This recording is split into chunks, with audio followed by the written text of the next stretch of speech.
Guten Morgen und herzlich willkommen zu einer neuen Podcast-Folge von mir. Ich hoffe, euch da draussen geht's gut. Alte Leute, ihr wisst nicht, seht ihr mein breites Lächeln? Alter, mir geht's sehr gut, mir geht's sehr, sehr gut. Ich weiß gar nicht, ob ich jetzt schon soll mit dem, wie sagt man? Mit der Bombe ins Haus. Nein, wie sagt man dem, Alter? Keine Ahnung, mit Sprichwörtern bin ich noch nie gesehen. Aber nein, wir machen es calm. Wir müssen es ja noch ein bisschen spannend halten. Also, wir tun jetzt als allererstes mal auf ganz entspannt eine Kerze anzünden, die ich von jemandem von euch bekommen habe. Ich habe 3 Kerzen bekommen. Die wollen wir jetzt irgendwie noch leer machen. Wir müssen sie noch oben brennen. Also wir müssen nicht, aber wir wollen. Und die, ich habe die schon angezündet, Alter, die schmeckt so geil. Und sie ist auch in einer Kokosnussschale. Alter, immer wenn ich so Kokosnussschale sehe, dann kommt mir so der ASMR-Content. Also kann ich das mit einer Hand? Sind wir schnell ready, okay? Schau, dass ihr nicht einschlafen da, hä? Also. Okay, ist jetzt nur halb geil. Mama. Ich muss jetzt Maximum rausholen. Warte schnell, sind wir ready? Ja, okay, gehen wir auf. Aber ich will jetzt schon anzünden. For the cuteness, also wenn ihr jetzt irgendwie so am Einschlafen sind, okay, vielleicht nicht, wenn ihr wirklich am Einschlafen sind, aber wenn ihr so am chilligen Tee machen ins Bett, dann holt euch Kerzen. Weil, auch wenn das Wetter mittlerweile geil ist, wir lieben Kerzen. Oh, geil, Alter. Oh, ich bin so hyped auf diese Podcast-Folge. Checken nicht, Alter. Okay, also, nein, mit der Tür ins Haus fallen. Was für Bombe, Alter. Mit der Tür ins Haus fallen. So, kommen wir es doch noch. Ich habe ja ganz oft von meiner Bachelorarbeit erzählt. Von meiner schriftlichen, die ich abgeben musste. Die praktisch kommt dann, aber über die reden wir jetzt noch nicht. Und zwar wann war das gewesen? Am 12. Februar habe ich die abgegeben. Bro, das ist jetzt schon fast einen Monat her. Oh mein Gott. Ja, auf jeden Fall. Oh mein Gott, meine Stimme ist jetzt ein bisschen, gehört ihr? Es ist so ein bisschen dirty. Nein, ich bin ein bisschen verkältet, lustigerweise. Irgendwie, wenn das Wetter mal schön ist, dann hat der Körper gedacht, fick mich mal rein. Aber nein, sorry, ich bin ein bisschen am Ablenken. Sorry, schnell, meine Stimme tut ja wirklich voll geil. Okay, ich habe meine Noten bekommen von meiner schriftlichen Bachelorarbeit heute. Oh mein Gott, ich bin wirklich so in der Schule gehockt und ich sehe einfach so random das Mail. Weil sie haben eigentlich gesagt, es kommt erst so um den 20. März um ein Feedback über. Darum, ich habe null mit dem gerechnet und ich habe einfach schnell reingeschaut zum Mail. Ich so, okay, weil meistens kommen, also so aufs Schulmail kommen hure viele so Spam-Sachen rein. Darum ist es wie, wenn so eine Meldung kommt vom Schulmail, juckt wie nicht so. Und dann sehe ich das, ich so, okay. Alter, und dann bin ich so, Bro, mein Herz ist so am Schlag gewesen. Weil ich möchte kurz wissen, schnell Background-Story. Als ich es abgegeben habe, also ich habe ja eigentlich alles mitbekommen, aber als ich es abgegeben habe, bin ich schon sehr einfach gewesen, Alter, ich will es einfach abgeben, I don't care, ich will einfach bestehen. Und habe so, also ich kann es einfach gar nicht mehr einschätzen, weil ich habe den Wald von lauter Bäumen nicht mehr gesehen. Also kennen es alle, die schon mal eine Bachelorarbeit oder eine Maturarbeit oder irgendwas haben müssen schreiben. So, du irgendwann siehst es nicht mehr. Du kannst nicht mehr einschätzen, ob es jetzt gut ist oder nicht, weil du es schon Millionen Mal durchgelesen hast. Und keine Ahnung, also wie... Ich habe mittlerweile auch Schreibfehler nicht mehr erkannt. So, irgendwann hat der Can mir sagen, hey, das schreibt man im Fall gross oder so. Also wie, ich habe es einfach gar nicht mehr gesehen, ich kann es null einschätzen. Und je länger es so her ist, desto mehr bin ich so gewesen, Alter, eigentlich ist es voll scheiße gewesen. Also es ist so, nein, ich weiß auch nicht im Fall. Ich habe wirklich so das Gefühl gehabt, fuck, vielleicht bestehe ich das nicht. So, wir haben zum Beispiel auch zwischendurch ein Mail bekommen, wo unsere Assistenz vom Studium so schreibt, ja eben, wir kommen jetzt dann um den 20. März ein Feedback über, inklusive Noten und so. Ja, eben, und dann wird auch bekannt geben, so, ich weiß nicht mehr genau, was geschrieben hat, aber irgendetwas, weißt du, ob bestanden oder nicht bestanden. Bro, mein Herz ist schon in der Hose gewesen. Ich bin schon so, fuck, also vielleicht kann es wirklich auch sein, dass ich nicht bestanden habe. Was mache ich denn, Alter? Oh mein Gott. Also ich habe wirklich, ich sage euch ehrlich, der Schiss war in der Hose, ne? Ja, darum, ich habe wieder das Mail gesehen und jetzt bin ich wirklich so, fuck my life, Alter, jetzt schnell. Weil ich muss so, ich weiß nicht, bei so Sachen, ich will es eigentlich gerade öffnen, aber ich weiß, ich kann nicht, weil stell dir vor, ich wäre in der Lektion gehockt und mache das Mail auf. Das nehme ich schon mal vorweg, aber ich glaube, das ist schon klar. Und ich hätte nicht bestanden. Alter, das wäre ja Nein, ich wäre rausgerannt, heulend, Alter. Also darum, bei so Sachen, ich weiss, ich muss warten, auch wenn es vorher schwer ist. So, auf jeden Fall haben wir dann kurz 5 Minuten Pause gehabt. Ich renne zu der Nina und ich so, oh mein Gott, Nina, weil sie macht ja Bachelor, aber nächstes Jahr. Das heisst, sie hat kein Mail bekommen. Ich so, Nina, ich habe ein Mail bekommen, ich habe ein Feedback bekommen, wir jetzt schnell irgendwo hin und so. Dann sind wir in ein leeres Klassenzimmer gegangen. Und ich öffne das Mail. Bro, jetzt haben wir da schnell fest. Nein, ich kann einfach nicht. Nein, ich kann wirklich nicht. Ich habe einen fucking 5,5er gehabt. Ich habe einen 5,5er gehabt in meiner schriftlichen Bachelorarbeit. What the fuck? Also, ich bin noch nie in so schriftlichen Sachen gut gewesen. So. Und darum ist mir Selbstwertgefühl, was das angeht, ein bisschen im Keller. Und darum hätte ich auch im Leben nie mit einem 5,5er gerechnet. Und das Krasse ist auch, ich hoffe, ich tue jetzt da nicht zu fest andere exposen, aber ich habe natürlich auch mit anderen von der Klasse geredet. Alter, ich bin Deutsch. So ein schneller Flex. Ich habe mit niemandem geredet, der über einem 5er ist. What the heck? Sorry, schnell, ich bin einfach so, ich habe die Welt wirklich nicht verstanden. Weil ich will schon sagen, ich bin schon sagen, ich bin ein Mensch, der eigentlich mich gut einschätzen kann. So was Noten oder was Feedback angeht. Also, ich weiß nicht, ich hätte mich jetzt auf einen 4,5er eingeschätzt. Ich hätte jetzt erwartet, einen 4,5er. So, ja, okay. Ja, ich hatte jetzt auch zwar Angst gehabt, mit ihm nicht bestehen, aber ich wäre wahrscheinlich schon auch recht überrascht gewesen, hätte ich wirklich nicht bestanden. So, ich hätte jetzt, zum ganz realistisch zu sein, hätte ich gesagt, okay, ich hätte einen 4,5er gehabt. Aber ein 5,5er. Und wir haben ja so Seite Feedback bekommen und so.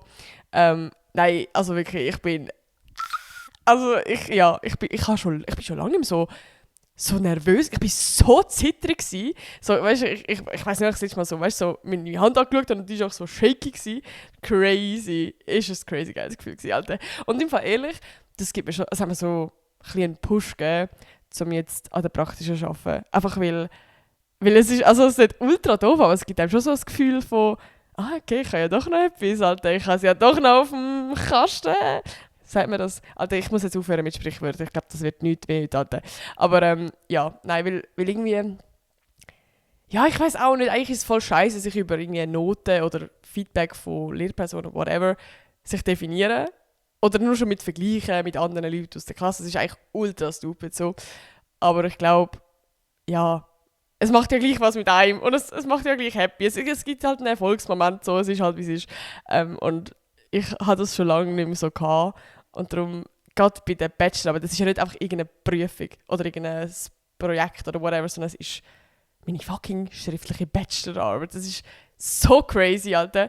Ja, darum, irgendwie, ich weiß nicht, ich habe mich gerade so gefreut, um euch das zu erzählen, weil ich euch irgendwie bei dem ganzen mühsamen Prozess mitgenommen habe. Und ja, jetzt habe ich auch so ein gutes Ergebnis und es ist so richtig so, oh mein Gott! Ja, darum, also das hat wirklich sehr meinen Tag geholfen. Das ist schon mal das absolute Highlight. Und sonst, was ist noch neu? Alter, wenn wir gerade das Video schauen, seht ihr einen Unterschied an meinen Haaren? Ich denke nicht, aber für mich ist es ein crazy Unterschied. Ich habe mir Curtain Bangs selber geschnitten. Ich habe ja früher, ich war ja neben Buffer, das heisst, ich habe bis jetzt eigentlich entweder ich habe meine Haare geschnitten oder der Can oder meine Mom. Mein Dad hat es auch schon mal geschnitten, aber wieso sonst? Eben, ja, whatever. Auf jeden Fall, ich habe mir einmal einen Pony geschnitten und als ich den rauswachsen lassen habe, habe ich mir dann auch immer so selber Curtain Bangs geschnitten.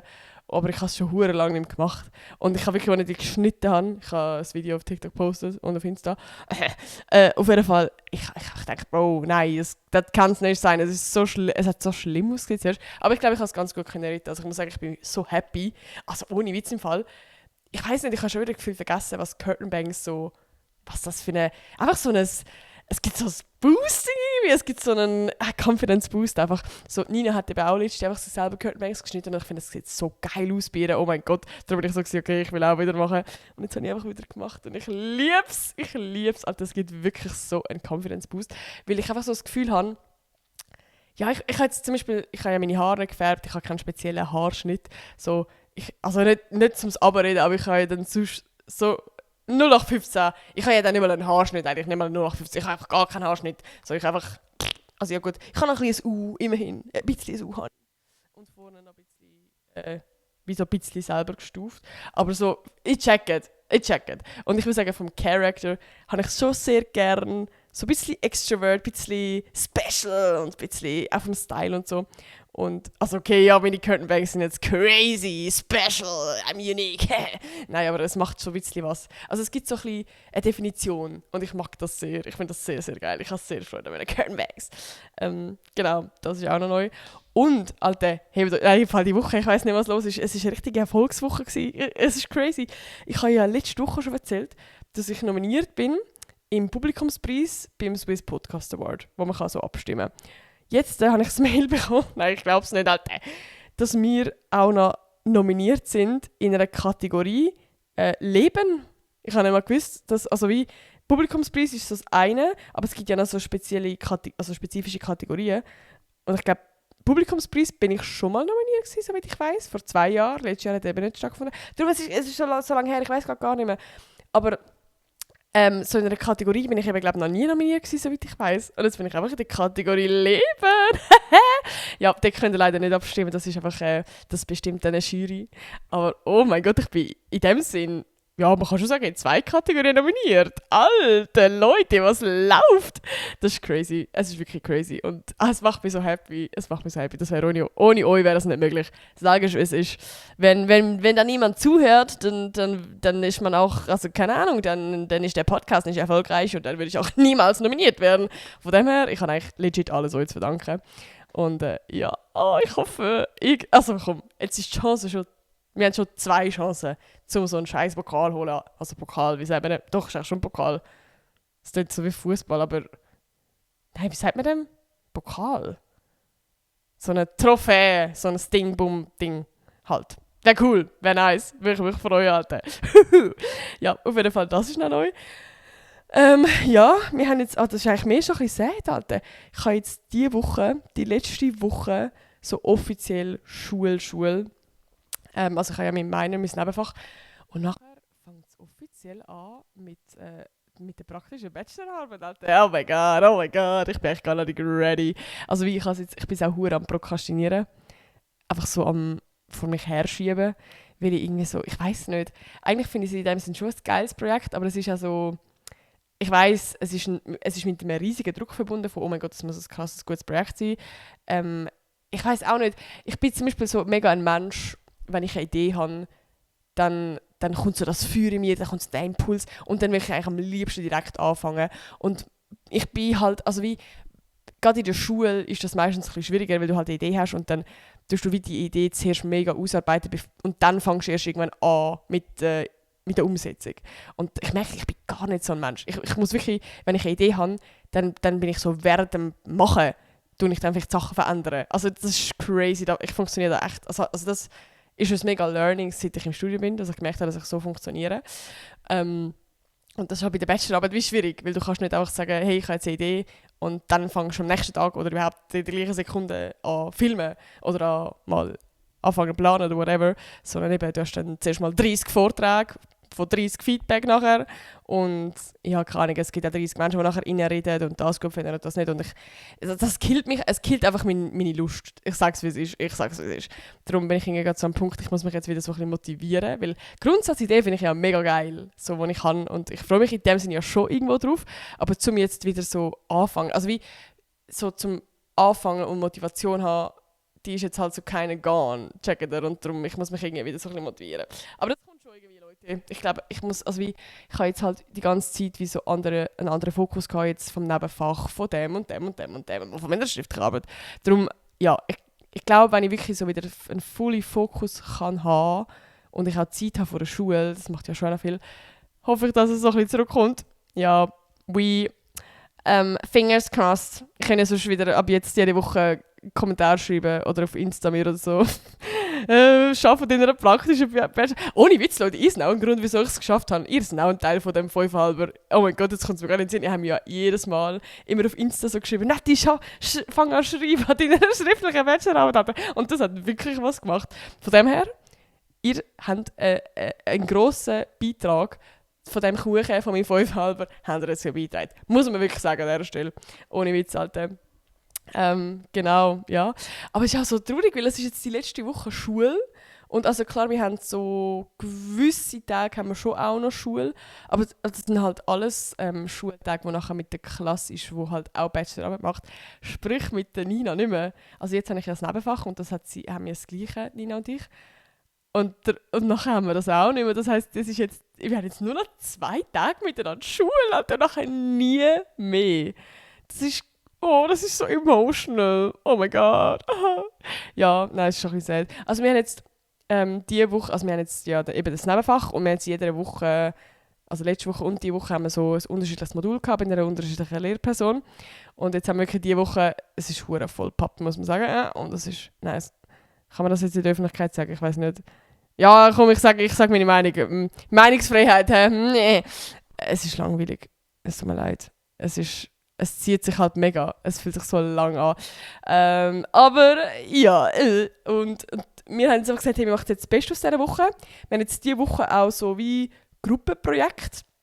Und wir sind so gewesen, hey, das ist unsere letzte fucking Woche. Wir schauen, dass wir zusammen in dieser Gruppe sind, weil du musst halt jeden Tag in der Gruppe an diesem Projekt arbeiten, sozusagen.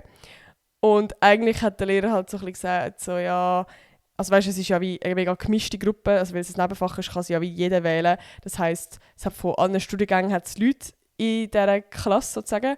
Und wir haben insgesamt 4 Leute, die Cast, also meinen Studiengang, studieren. Und da hat halt schon so gesagt, ja, bitte schaut, dass ihr weißt, pro Gruppe alle einen anderen Studiengang haben. Also ja, nicht die gleichen und dass ihr neue Leute kennenlernen und so. Und ich und Nina müssen halt so gesagt, nee. Das ist so, nein, wir haben wirklich am ersten Tag so ein bisschen so das, wie wir uns nicht kennen. So snitchen. Aber Bro, es ist unsere letzte Woche zusammen. I don't give a fuck, Alter. Nein, wir haben auch gesagt, wir wollen jetzt wirklich noch geniessen. Und nein, ich muss jetzt auch sagen, wir haben wirklich eine sehr geile Gruppe. Also wirklich, oh mein Gott, wir haben so eine geile Gruppe. Es ist so, ich weiß auch nicht, irgendwie, ja, ich glaube, ich habe ja schon ein paar Mal erzählt, dass so Gruppenprojekte, ja, habe ich schon viele negative Erfahrungen gemacht, sagen wir es so. Und ich weiß auch nicht, das ist auch eine tolle Gruppe. Es ist eine geile Dynamik, hure geile Leute. Und ich liebe es auch, wenn man so, ich schwöre, es gibt nichts Geiles, wenn du in der Gruppe hockst und so, keine Ahnung, man hat so eine Idee und der ist so, oh mein Gott, ja, da machen wir so und dann ja, und so. Also wenn man so zusammen das Feuer empfacht. Und ich habe das Gefühl, das haben wir so ein bisschen. Und darum ist es hure geil, mit so irgendwie die gleiche Energy und die gleiche Motivation und so. Ja, ich weiß auch nicht, es ist einfach mega geil. Und darum, es ist gerade irgendwie so eine ultra schöne letzte Woche jetzt, weil so viel gute Sachen passieren in dieser Woche. Also ich bin sehr, sehr happy gerade. Ja, und jetzt haben wir auch noch 2 Tage, what the fuck. Ja. Ich bin gespannt, wie das Ganze jetzt wird sein. Ich habe das Gefühl, ich kann mir eben auch schon vorstellen, dass ich irgendwie nach dieser Woche recht ins Loch gehe. Weil alles schon geil ist in dieser Woche. Aber auch sonst so, weil so, ich weiß nicht, ich habe ja erzählt letzte Woche, dass ich bin momentan so ein outgoing Mensch. Also ich brauche so viel sozialen Kontakt gerade, ich brauche so viel Sachen, die passieren. Und ich meine, also gerade bei der schriftlichen Arbeit, ich habe das schon gemerkt, es ist in dem Sinne, ich habe den Lifestyle schon auch geil gefunden. So. Also weißt du, so zum jeden Tag in die Bibliothek gehen und so seinen Shit machen und so. Aber ich irgendwie so seit der Bachelorarbeit im Fall, no joke, ich bin so ein ultimativer Extrovert. Und also ich hätte jetzt nie gesagt, dass ich so ein Introvert bin, aber ich hätte jetzt auch nie gesagt, dass ich ein Extrovert bin. Und ich bin seitdem bin ich ein ultimativer Extrovert. Also ich rede auch mit, also nein, eben, ich habe ja letzte Woche gesagt, ich rede auch mit fremden Menschen mittlerweile. Hallo, Chapeau. Nein, und einfach auch sonst so, ich bin mega offen, habe ich das Gefühl. Und ich habe einfach Bock, zum neue Menschen kennenlernen und einfach mit möglichst vielen Menschen mich auch irgendwie treffen. Also ich habe das Gefühl, die Woche wieder gefühlt mit jedem so abgemacht. Also ich weiß auch nicht, wo ich die Energy gerade habe, aber ich merke einfach so, seit der Bachelorarbeit, wo ich halt wie so ein bisschen isoliert war und so, ich habe so Bock zum Sachen erleben. Darum eben, ich werde nächste Woche wahrscheinlich fett ins Loch gehen, weil ich nicht mehr Schule habe, weil ich nicht mehr so viele Menschen sehe, weil ich wieder einen Druck habe und einen Stress und wieder halt, muss an dieser Bachelorarbeit dran sein. Ja, es bleibt spannend, aber Alter, apropos Extrovert, Leute, ich bin, muss ich jetzt schnell sagen, ich muss mich schnell outen da.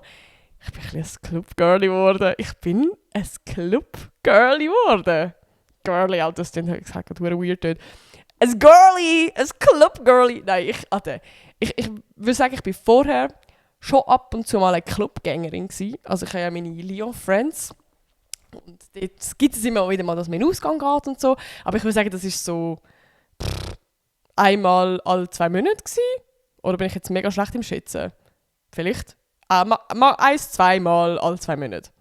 Oh, wow, einmal im Monat. Ja, es kommt ein bisschen darauf an. Es hat Phasen gegeben, wo mehr, wo weniger, aber so ist wahrscheinlich etwa der Durchschnitt. Und Nina und wir haben ja, ich sag die ganze, wir haben letzte Woche schon erzählt, Alter, oh mein Gott. Auf jeden Fall habe ich letzte Woche schon erzählt, dass wir gesagt haben, Nina und ich, dass wir, nachdem ich meine Bachelorarbeit abgegeben habe, meine schriftlich, dass wir einfach zu zweit in den Ausgang gehen. Das war ja ultra nice Abend gewesen. Wir sind ja beide auch so mega offen gewesen, haben sehr viele Leute kennengelernt und so.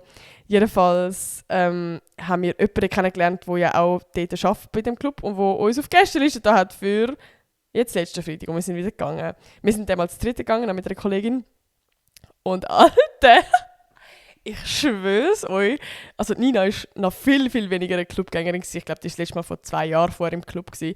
Wir sind so ultimative Clubgänger. Also ich schwöre, wir enjoyen das so hart. Und ich will sagen, bei mir ist es auch mittlerweile so ein anderer Grund. Also ich will sagen, vorher, also was heisst vorher, ja immer noch, aber bin ich ja vor allem in den Club gegangen halt mit meiner fixen Gruppe, wo wir halt ja einfach nur dann mit uns sind. So. Und jetzt gerade merke ich habe ultra Bock zum in den Ausgang gehen, einfach das Zweite, zum Leute kennenlernen. Und ich muss sagen, in den Club, wo wir gehen, ich weiß jetzt gar nicht, ob der soll droppen, so, aber ja, vielleicht mache ich es dann irgendwann, aber scheißegal. Auf jeden Fall, es ist, weißt, so ein mega chilliger Club, der so ultra coole Leute auch hat. Also wie, es gibt ja schon auch Clubs, wo ich weiss auch nicht, da musst du irgendwie Angst haben, dass etwas geklaut wird oder dass es weirde Männer hat oder I don't know. Und ich muss sagen, wirklich in diesem Club, es hat so geile Leute. Also es sind alle so, auch so offen und einfach cute. Und es ist so wie ein Safe Space auch. Und ich muss halt legit sagen, die Musik ist ultimativ geil. Also es kommt ein Banger nach dem anderen. Und ich schwöre so im Fall, ich trinke, es geht mir null ums Alkohol trinken. So, also Nina geht auch nüchtern. Ich nehme nämlich so 1 oder 2 Gläser. Also es ist in dem Sinn, wir sind nicht stockbesoffen, sondern es ist einfach geil. Es ist einfach geil von der Experience. Und ich sage dir ehrlich, ich muss nicht mal trinken. Es juckt mich nicht. Es geht mir nicht um das. Es ist wirklich einfach fucking Therapie. Das Zweite rausgehen, Leute kennenlernen. Es gibt irgendwie so einen Ego-Boost. Also nicht, wie sagt man dem? Nicht einen Ego-Boost, einen Confidence-Boost, um so aus der Comfort-Zone zu kommen und einfach mal neue Leute kennenlernen. Weil das ist so eine gute Übung irgendwie. Ich glaube, gerade in dem Bereich, wo wir halt arbeiten, ist es halt so wichtig zum so Network. Und ich muss sagen, wir sind beide nicht so gut in dem bis jetzt gewesen. Einfach weil es so viel, also es braucht so viel Überwindung, zum so Networken. Und ich habe irgendwie auch so das Gefühl, ich weiß auch nicht, ich hasse Networken, weil irgendwie so, ich habe das Gefühl, es ist so fake, weil du gehst zu einer Person und willst sie kennenlernen und hast dann irgendwie den Hintergedanken, hey, vielleicht können wir ja zusammen nicht, also weißt so bonden, weil wir beruflich irgendwie, whatever so, und ich hasse das halt. Aber also wie, auf der anderen Seite ist es so dumm, weil es ist einfach Leute kennenlernen. Also wie, du kannst ja auch Leute in deinem Berufsding kennenlernen, ohne irgendwie einen Hintergedanken von, hey, die kann ich dann vielleicht mal brauchen, sondern es ist einfach geil, zum Connections haben, auch wenn sie nie brauchen. So, vielleicht ist es einfach geil zum Network oder Connection, also weißt, connecten so, weil man die gleichen Interessen hat oder I don't know, also wie so, ich habe wie so ein bisschen den Schalter umlegen von, Alter, Network ist voll geil. Oder einfach eben nicht Networker, sondern einfach Bonden. Bonden ist ein besseres Wort. Ja, und gerade so jetzt dort im Ausgang auf fremde Menschen zugehen, das ist so eine gute Übung für uns, weil wir uns selber irgendwie damit beweisen, es ist nicht schlimm, im Gegenteil, es ist hure geil, um neue Menschen kennenzulernen und einfach mal ein bisschen labern. Und ich muss sagen, irgendwie so, eben, ich habe ja letzte Woche schon erzählt, es ist einfach so ein ultimatives Learning, weil ich merke, so, ich bin allgemein jetzt im Alltag so viel offener. Also wie, ich tue auch mehr Leute irgendwie anlächeln. Also es ist mega banal, wirklich ultra banal. Oder weißt du, mit den Kassiererinnen irgendwie plötzlich mal so kurz einen Smalltalk haben. Weil ich würde sagen, sonst bin ich schon sehr ein Mensch, der einfach so, also war, wo du so durchs Leben ist und einfach so, ich weiss auch nicht, wenn du halt eben an der Kasse bist, dann hast du vielleicht meistens noch AirPods drin und du zahlst halt einfach schnell. Und irgendwie, ich weiss auch nicht, oder wenn du in der ÖV bist, dann hockst du halt einfach zu Leuten an. Und jetzt, ich weiss nicht, ich enjoy das irgendwie so anhocken, schnell fragen, hey, ist da noch frei? Oder kurz jemandem ein Kompliment geben oder eben kurz, zum Beispiel heute sind wir so ins Tram geguckt und ich habe wie das Girl, das im Vierabteil geguckt ist, habe ich kurz so einen Eye-Contact geben von, ich weiss gar nicht, das Tram hat irgendwie angehalten und ich bin so, oh mein Gott, ups. Und fast auf sie draufgeht, nicht mega fest, aber so, dann haben wir uns auch kurz angelächelt. Einfach so, ich liebe so die kleinen Momente, Alter, ich schwöre so, das ist crazy, das ist ein ultimatives Learning gewesen. Seit der Bachelorarbeit, seit ich irgendwie out of my comfort zone gegangen, seit ich Clubs besuche, lol. Ja, auf jeden Fall, Alter, diese Woche ist auch so etwas passiert. Ich habe mich wieder mit meinem Kindheitsbestkollegen getroffen. Update. Und ja, es ist recht, ja, nicht recht, aber es ist ein Stückchen weiter weg von Zürich. Das heisst, ich bin mit dem Zug gegangen und ich bin so in so einem Viererabteil gehockt und der Zug war allgemein sehr leer, würde ich sagen. Und ja, auf jeden Fall steigen so plötzlich so wirklich eine riesige Traube an so Jungs ein. Und die hocken legit in mein Viererabteil und ins Viererabteil gegenüber. Es sind genau 7 gewesen. Und ich weiss nicht, ich weiss nicht, ob das ultimativ blöd tönt, aber es passiert mir immer wieder, dass ich erkannt werde.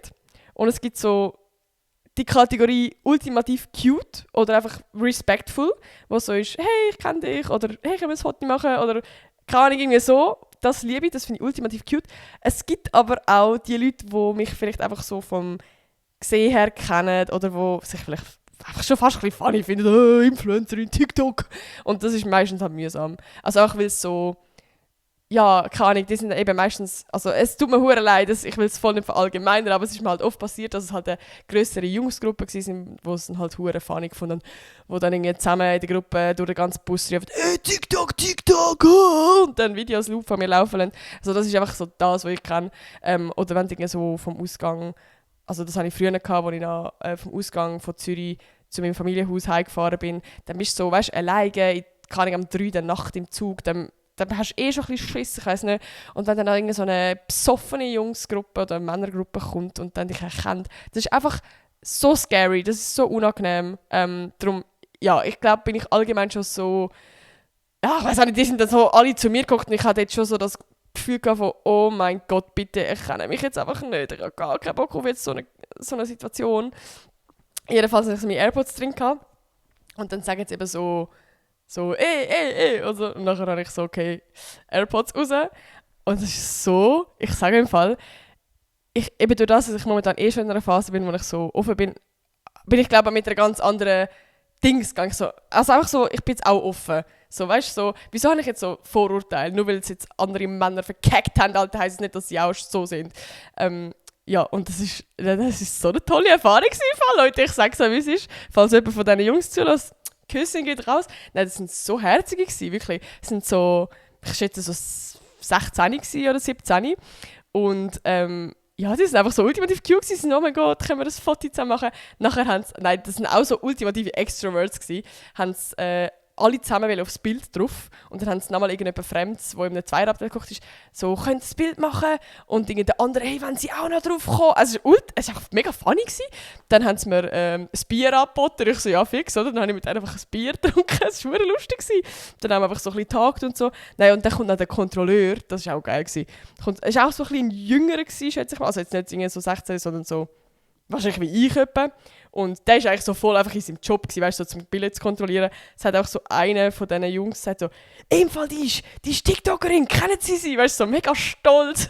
Und nachher sagt er einfach so, ja, voll, ja, ich kenne sie und so.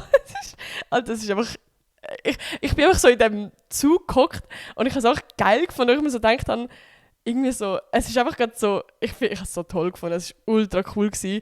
Ja, und es war einfach wieder so eine Experience gewesen, einfach mit fremden Menschen reden und auch im Zug sein. Also ich habe das Gefühl, in dieser heutigen Zeit ist es halt normal, dass man AirPods drin hat, am Handy ist und so. Und ich habe das Gefühl, früher, als es noch nicht gegeben hat, hat man ja vielleicht öfters mal im Zug mit fremden Menschen geredet. Und ich will sagen, ich bin eigentlich gar nicht so ein Mensch gewesen, so ich habe aktiv so, aber ich meine AirPods nicht da, damit ich irgendwie mit fremden Menschen muss reden. Also gut, klar gibt es auch manchmal, dass ich schon mal Momente habe, wo ich einfach gerne alleine bin, so im Zug oder whatever. Aber ich merke schon, ich habe mir das so ein bisschen angewöhnt, zum automatisch nicht auffallen und nicht irgendwie so in so eine Situation kommen. Und im Nachhinein habe ich mir gedacht, Alter, das ist so eine geile Erfahrung. Das ist so ultimativ. Es hat mir so viel gegeben und es hat mir viel mehr gegeben, als wenn ich jetzt blöd gesagt einfach keine Ahnung, am Handy gewesen wäre mit meinen AirPods und irgendetwas Video geschaut hätte oder so. Darum, ich weiß auch nicht, aber ich bin wirklich so happy aus dem Zug rausgestiegen. Ja, das war wirklich mega herzig. Aber ja, was kann man noch sagen? Nein, jetzt geht's, ich habe ja meinen Kindheitsbestkollegen getroffen. Es war auch mega cute gewesen. Vor allem, falls ihr die Podcast-Folge gehört habt, ich habe eine ganze Folge gemacht, wo ich vom ersten Treffen nach 5 Jahren oder whatever, oh sorry, da ist gerade ein Aufstoß gekommen, wo ich erzählt habe. Und das war, glaube ich, irgendwann im November oder so. Auf jeden Fall hat er sich jetzt wieder gemeldet, also hey, wir haben doch irgendwie von diesem Kindheitsbuch erzählt und so, und er würde das mega gerne anschauen, ob wir uns wieder mal treffen können. Und ich so, yeah, das ist so cute. Ja, fix können wir. Ja, auf jeden Fall haben wir uns jetzt wieder getroffen und wir haben eben so ein Kindheitsbuch. Also wir sind ja, schnell ganz kurz vorab, Story für die als Podcast-Folge nicht gehört haben. Er ist mein Kindheitsbestkollege. So, wir sind zusammen in den Kinski gegangen, also wir sind beide in die neue Siedlung gezogen und sind in dem Sinn das zweite in eine Klasse, die schon existiert hat, im Kinski, reingebracht worden. Und ich glaube, das hat uns halt auch so ein bisschen zusammengeschweißt. Und unsere Background-Story ist halt vor allem, dass wir über die Jahre immer so ein bisschen auseinandergezogen worden sind, weil er halt ein Typ ist und ich ein Girl und ich sollte weibliche Kolleginnen finden und männliche und andere von der Klasse sind so «Küsse euch!» und keine Ahnung. Es ist voll nicht akzeptiert gewesen, dass man als Typ und als Girl irgendwie befreundet kann sein. Und er hat Mobbing-Erfahrungen gemacht, ich habe Mobbing-Erfahrungen gemacht und es war zu dem Zeitpunkt gewesen, wo er irgendwie mir nicht hat können helfen und ich ihm, weil es einfach die Situation war, wo es auch irgendwie cringe ist, wenn man wenn man so ein anderes Geschlecht als Friend hat. Whatever. Es ist wie, und jetzt haben wir uns ja eben im November gesehen und haben mega viele Sachen so aufgearbeitet und beredet und einfach so mal aus der Erwachsenenperspektive angeschaut und das war mega schön gewesen. Also wenn euch das interessiert, könnt ihr gerne mal die alte Podcast-Folge hören. Ich habe irgendwie so, wie heisst sie? Ich habe meinen Kindheitsbesten Kollegen nach 5 Jahren oder so getroffen. Keine Ahnung mehr. Ja, weil er ist ja irgendwann auch weggezügelt und darum haben wir keinen Kontakt mehr gehabt. Auf jeden Fall eben, wir haben das wieder gesehen und haben das Kindheitsbuch angeschaut, das wir im Kinski zusammen gemacht haben. Also nicht nur im Kinski, wir haben dann einfach angefangen, wir haben das über die Jahre halt gemacht und haben, also es hat halt früher angefangen mit einfach Zeichnungen und dann irgendwann später haben wir einen Teamnamen gehabt und Keimschrift und einfach so Shit, wir haben halt alles, das war so unser Buch gewesen, checkt ihr? Und es war einfach mega herzig, weil alles zusammen angeschaut haben, oh mein Gott, das und das und das. Und am Schluss haben wir, Alter, wir sind in einer Bar geguckt, habe ich der an der Bar halt gefragt, ob er einen Stift dabei hat. Und er so, ja, geh mal dort in den Spielekasten schauen. Hat so einen ganzen Becher voller Farbstift gehabt. Und dann haben wir einfach zusammen so eine ganze Seite gestaltet. Aber so gestaltet, wie wenn man so im Kinski wäre. Das hat so Spass gemacht. Und so Update, wir sind jetzt in einer Bar und so, es war toll. Ja, und haben so Zeichnungen da gemalt, wie wir so zusammen auf einer Insel sind. Nein, es war toll gewesen, es war sehr toll gewesen. Und was wir auch noch angeschaut haben, Alter, nein, ich kann... Warte, ich muss schnell ein anderes Dings machen. Es passt gerade zu einer Frage, die ich eben rausgesucht habe. Ich glaube, ich fange so an. Also, letzter Kommentar. Hat Lina kommentiert. Liebe Grüße gehen raus, weil sie hat eben gefragt, darum ist mir in den Sinn gekommen, dass es verdammt geil wäre, das in der Podcast-Folge zu erzählen. Sie hat geschrieben, vielleicht könntest du mal eine Folge machen, wo du einen Brief an dein zukünftige oder alte Ich vorliest. Und Alter, es ist so funny. Jetzt müssen wir hören. Wir sind ja zusammen bis 6. Klasse und haben also in der 6. Klasse wie so ein Abschluss, wie sagt man dem? Klassenerinnerungsbuch 2013, 14, ich kann nicht mehr, von der 6. Klasse gemacht, wo jede Person drin ist und dort stehen Sachen drin, wo man, also so momentaufnahmemäßig, aber, und jetzt habt ihr fest, Zukunft voraussagen vom Jahr 2026, es ist legit 2026, halt so mäßig, wenn wir 25 sind. Aber crazy, Alter, genau jetzt ist es 2026. Und darum habe ich gedacht, das wäre hure geil, das jetzt vorzulesen, weil da habe ich mit 12 vorausgesagt, wenn ich mir mein Leben vorstelle mit 25. Also gut, ich bin jetzt 24, aber ich werde das Jahr noch 25.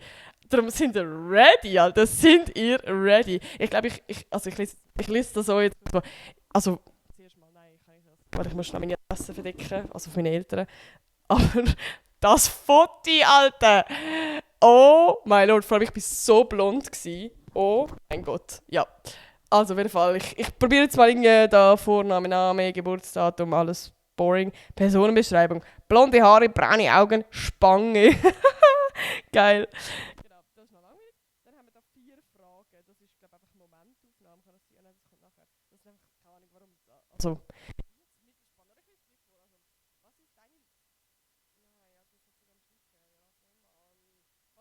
Lieblingstier.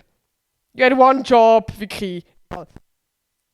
Meine Lieblingstiere sind Tiger, Hasen, Meerschweinchen und am meisten Katzen, weil ich unbedingt mal eine als Haustier haben möchte.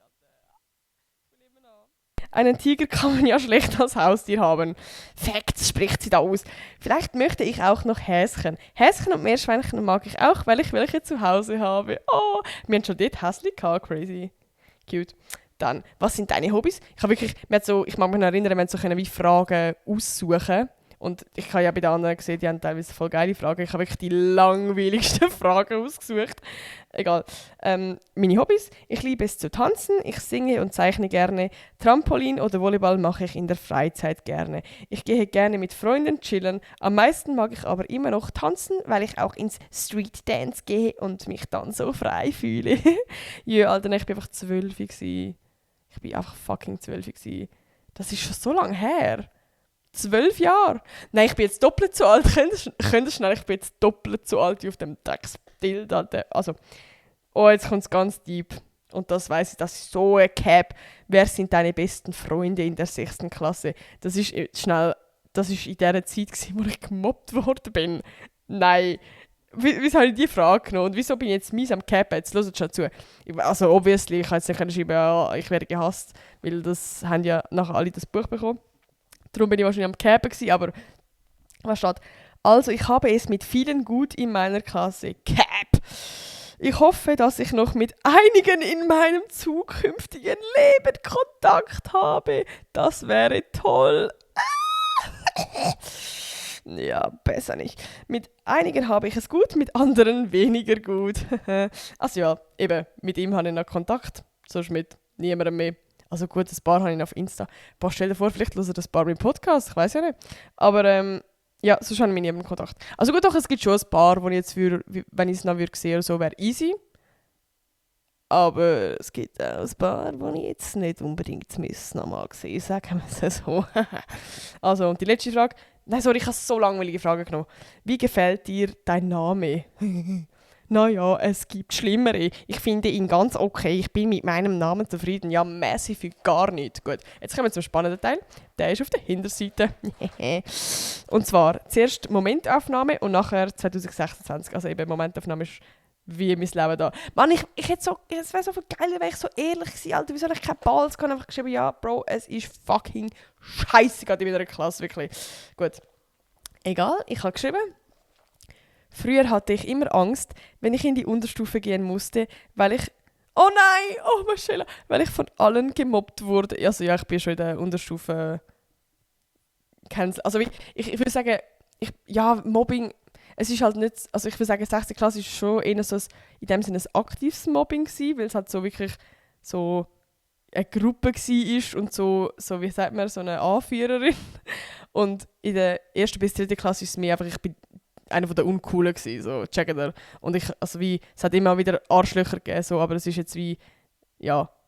Sagt mir dem auch Mobbing? Ich weiß es nicht. Ich bin wirklich einfach bei der Uncoolen gewesen und keine Ahnung, weißt du, das Ding von, du wirst als letztes gewählt und im Sport und so Shit und so.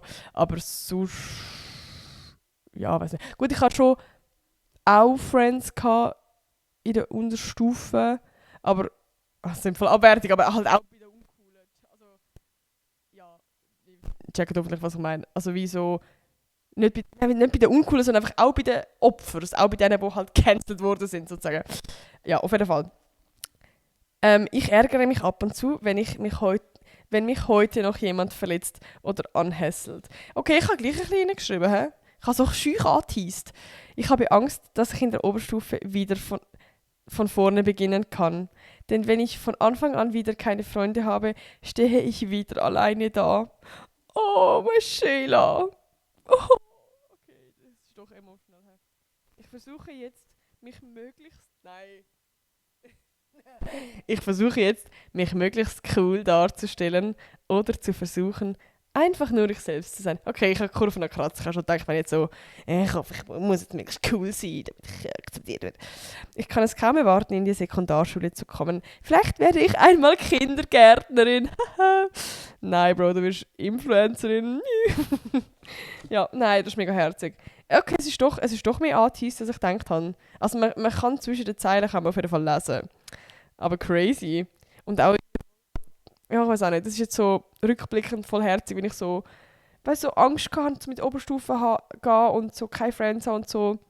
Und ich muss sagen, Oberstufe war wirklich eine geile Zeit gewesen. Also schon ein Big Change gewesen zu vorher. So, ich habe wirklich coole Leute gehabt. Ich habe zwar, also doch, ich habe schon noch mit Paaren Kontakt, aber nicht so regelmäßig. Aber es ist wie, doch, ich habe schon, das war eine coole Zeit gewesen, muss ich echt sagen, es war geil gewesen. So, jetzt kommen wir zum spannenden Teil, also ready. 2026. Es gibt 5 Kapitel. Freundschaften, Wohnort, Partnerschaft, Ausbildung und Aussehen. Oh mein Lord. Okay, wir fangen an mit Freundschaften.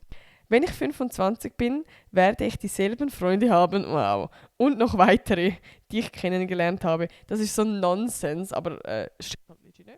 Außerdem mit einer Kollegin. Vielleicht lerne ich auch Freunde aus der Arbeit kennen. Das ist wirklich für gar nichts jetzt gewesen, sage ich dir, wie es ist. Aber ja, wir machen weiter. Wohnort. Wenn ich bereits einen Partner habe, yes, werde ich mit ihm in einer Wohnung wohnen, yes.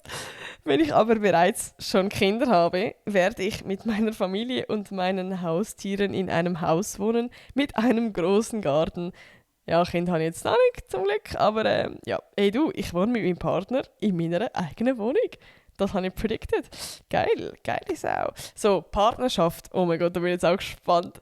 Wenn ich 25 bin, hoffe ich, werde ich schon einen Partner haben. Vielleicht noch keine Kinder, aber ich werde glücklich mit ihm leben. Vielleicht habe ich dann schon ein oder mehrere Haustiere. Also es ist basically das gleiche wie vorher. Nein, wirklich, Mann. Können alle 12-Jährigen, die zuhören, wenn das etwas mit ihrer Schule machen, dann sind ein bisschen kreativ. Schreibt geile Shit in. Das ist verdammt geil zum später lesen. So, nicht so, ja, ich will dann in einem Haus wohnen und das Haustier. Nein, ich schreibe dann, Bro, ich will so mein Cash verdienen, ich will in dieser Villa leben, an diesem Ort. So, weißt du, ein bisschen genauer einfach. Viel geiler. So. Ausbildung, Arbeit, Geld. Ich hoffe, ich bin dann Kindergärtnerin. Mein Partner verdient dann auch Geld. Zusammen kaufen wir uns das Haus. Vorher werde ich an eine pädagogische Hochschule gehen und dann eine Ausbildung machen. Ja, das war es halt nicht. Also gut, ich wollte einfach Kindergärtnerin werden wegen meiner Mom. Nachher wollte ich Lehrerin werden, dann wollte ich Moderatorin werden. Und ja, dann wollte ich nachher richtig Videografie gehen und jetzt bin ich da, wo ich bin. Genau. Dann der letzte Punkt. Dann Aussehen. Oh mein Gott. Ich werde vielleicht mal längere Haare haben als jetzt. Wie lange sind meine Haare da? Also sie sind hure kaputt gewesen, weil ich so Blondspray brauchte. Ich glaube, also sie sind schon viel länger. Die sind schon kürzer gewesen. Also auch so, weißt du, so ultra kaputt halt. Aber so überhalb von meinen Nippeln würde ich sagen. So jetzt sind es schon recht lang. Also wenn ich es führen tue, schon fast Bauchnabel. Gut, also check. Ich hoffe, ich werde nicht, oh mein Gott, ich hoffe, ich werde nicht viel zunehmen. Bro, du bist da 12. Hast du das Gefühl, du nimmst nicht zu, oder was?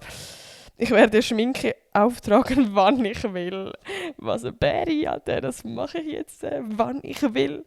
Ja, also das mit dem Zunehmen ist schon noch crazy.